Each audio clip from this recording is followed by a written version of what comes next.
LGBTQ 1 Minute News. Let's queer up faith. Faith leaders condemn Catholic bishops' ban on gender-affirming care. Several U.S. religious leaders are speaking out after Catholic bishops voted to ban gender-affirming care in Catholic hospitals.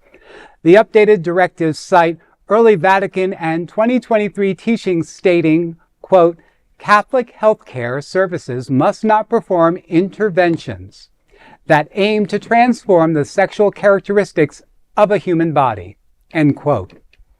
The Catholic Health Association welcomed this revision and thanked bishops for incorporating its feedback into the directive. However, leaders like Michael Sennett, a trans man who is active in his Massachusetts parish, said, quote, Catholic teaching upholds the invaluable dignity of every human life, end quote. Coinciding with the bishop's decision, heads of several major religious denominations stated support for the trans community, as they should. Because I never really saw in the Bible that we should be denying transgender anything. Mm-hmm. Exactly. So. You know, it's interesting because in San Rafael is a hospital in Trinidad, and that was actually founded by nuns, and that's where a lot of the gender-affirming surgeries took place in Colorado, and that was founded by nuns way back in the 60s. So, and the care took place in the 70s and 80s. Isn't that fascinating? You know, it's being a nurse anesthetist. I've been doing the work for about 22 years now, 22 years plus.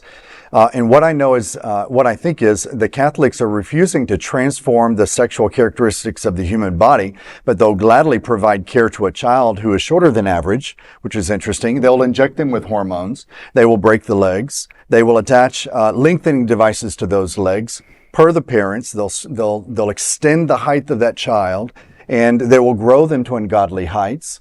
And this is through parental desire. This is not nature. And so I think that's an interesting counter perspective for Pope Leo XIV to consider that, you're willing to utilize hormones and medical therapy to change the human body of a child, but you're not willing to support the trans community. It's just religious persecution being covered up by, for various reasons. Yeah. And at King Community Health, we have the privilege of being able to serve a large part of our trans community and giving them access to healthcare. And when you talk about just healthcare in general, it should be just about providing compassionate care to everyone, and that's what it really should be about. To human beings. Because what people come to think of gender-affirming care, it far extends what people think of, as hormone therapy, but, people are getting, hair plant injections and chin injections and Botox and fillers and, and stuff like that. That's all considered gender-affirming care, whether people want to believe it or not.